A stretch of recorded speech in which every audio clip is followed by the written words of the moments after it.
अभी हाल ही में मध्य प्रदेश सरकार ने डायल 100 को बंद करके डायल 112 लागू किया था, जिसके लिए मोहन यादव सरकार ने 1200 नई गाड़ियां खरीदी, जिसमें 600 गाड़ियां महिंद्रा स्कॉर्पियो एन और 600 बोलेरो नियो था। सबसे चौंकाने वाली बात यह है कि मध्य प्रदेश सरकार के द्वारा यह जो 1200 गाड़ियां खरीदी गई, इसका कुल प्राइस जो है 1300 करोड़ रुपया बताया गया। यदि मोटा मोटी एक एवरेज निकाले तो एक गाड़ी का प्राइस 1 करोड़ से ज्यादा पड़ता है, जो कि सुनने में थोड़ा अटपटा सा लगता है। मैं इसे अटपटा सा इसलिए कह रहा हूँ क्योंकि यह अटपटा सा है। आप इसे खुद कैलकुलेट कर सकते हैं। जब आप एक महिंद्रा स्कॉर्पियो एन का ऑन रोड प्राइस देखेंगे तो उसका प्राइस लगभग 25 लाख रुपए तक आ सकता है।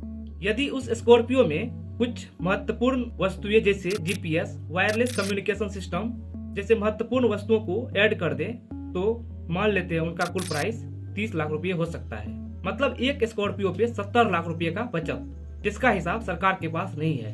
वहीं जब आप एक बोलेरो नियो का ऑन रोड प्राइस और उसमें कुछ अन्य महत्वपूर्ण खर्चे को ऐड करेंगे तो मान लेते हैं उनका कुल प्राइस 15 से 20 लाख रुपए तक आएगा।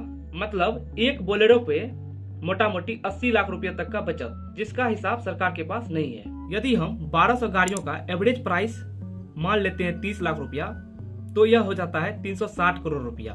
वहीं जब इसमें अदर मेंटेनेंस फी भी जोड़ दें तो मान लेते हैं 400 करोड़ रुपये होता है। फिर भी तो यहाँ पर 900 करोड़ रुपये बच जाता है, जिसका हिसाब सरकार के पास नहीं है। इतना सब होने के बाद एक और मजे की बात यह हुआ कि 39 गाड़ियों का जो चाबी है वह खो गया और उस चाबी को बनाने के पीछे 78,000 रुपये खर्च किए गए। और सबसे रोमांचकारी बात यह हुआ कि 39 गाड़ियों का जो चाबी खोया था वह फिर मिल गया, जो किसी नाटक से कम नहीं है। अब सवाल यह है, क्या प्रशासन और सरकार मिलकर यह ड्रामा रच रही है? बाकी करोड़ों रुपए का जो घोटाला हुआ उसमें कौन संलिप्त था, उससे किसको फायदा हुआ?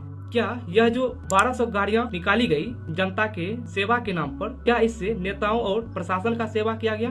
तो आप अपनी राय इस कमेंट बॉक्स के माध्यम से दे सकते हैं। क्या यहाँ पर घोटाला हुआ है या नहीं?